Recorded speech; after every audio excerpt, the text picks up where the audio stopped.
We're continuing to have ongoing meetings and conversations here at the White House, and when we have any further developments, we'll let you know. So the world is on high alert tonight. A national security meeting is still underway. It's been going on for about 3 hours at this point at the White House as they talk about all the options that are on the table. With regard to Syria, they are insisting at the White House that they have proof that Syria did carry out, that the leadership in Syria carried out this deadly chemical attack, the horrific pictures of which you see on the right-hand side of your screen. And those pictures have had a major impact on the president's thinking on all of this.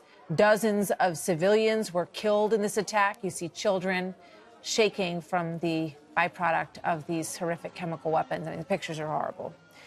So Russia has denied that they had anything to do with this. They point the finger. Interestingly, today, their latest reason for it, or person that they believe is responsible, is Britain, saying that they staged a fake incident. Here's the UN ambassador today, Nikki Haley, having none of that. Watch. If Russia had lived up to its commitment, there would be no chemical weapons in Syria, and we would not be here today. Russia can complain all it wants about fake news, but no one is buying its lies and its cover-ups. Joining me now, Michael Waltz, former counterterrorism advisor to Vice President Dick Cheney, and retired U.S. Army Brigadier General Anthony Tata, who has experience planning multinational combat operations. And they join me right now. Thank you, gentlemen, for being here. General, you know, Thanks, Martha. We understand that this meeting is going on. It's been going on for several hours now.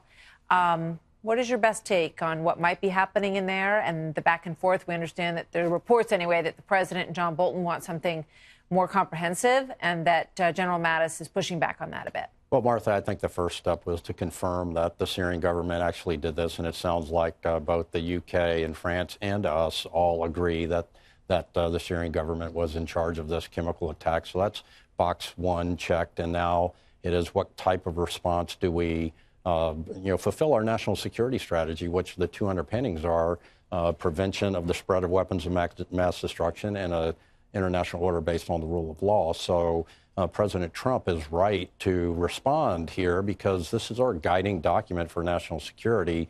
And as opposed to what Obama did back in 2013, turning the other cheek and letting the Russians handle it, President Trump is building a coalition, and it's more complicated when you have the UK, the France, maybe Kingdom of Saudi Arabia, some of the others involved. You got to deconflict all that airspace. You got to, we're going to have jets in this thing. We're going to have bombers. It's going to be cruise missiles, and it's going to be, I think, a more prolonged campaign than what happened last time.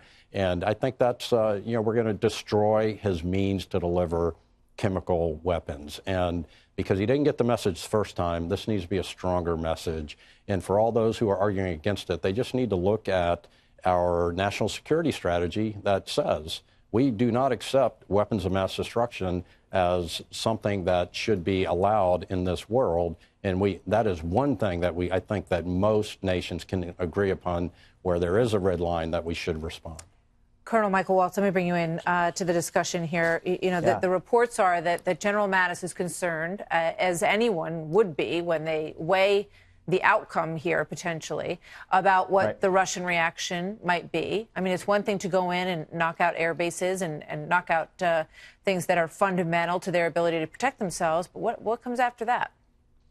Well, there's some operational concerns that I'm sure General Mattis and the Joint Chiefs are putting before the president.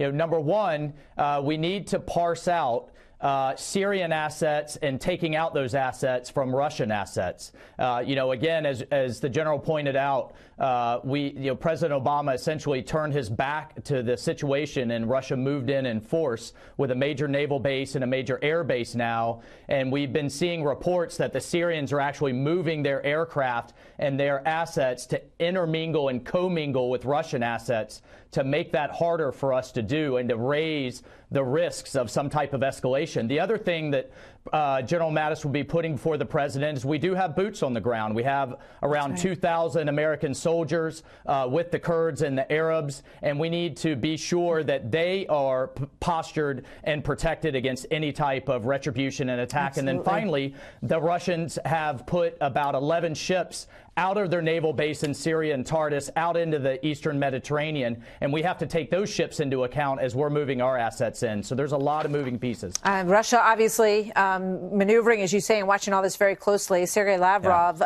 basically blamed the United Kingdom without saying as much. What do you make of that, General Tata? Well, It's just another staged thing by the United Kingdom. We need to remember that Russia is the master of disinformation and misinformation. They have an entire information operations military unit whose job it is to confuse people. And, that happened in our election, and it goes back to the Soviet Union days. They are masters at this. The big lie. I mean, the Soviet Union, now Russia, they invented the idea of the big lie. And so they're going to try to confuse the issue. They're going to try to fracture the coalition. They're going to do everything they can to protect that geopolitical interest they have in a warm water port in the Mediterranean. That's the real key for Russia here. And we can't forget that they have surface-to-air missiles that can shoot 80,000 feet into the sky, the SA-2. So it's a challenge that we face, but one that we must face. Thank you very much, gentlemen. Sobering conversation, and we'll see what we hear out of the White House. We're watching all of this very closely, and we could get information any minute, really. So thank you for being here.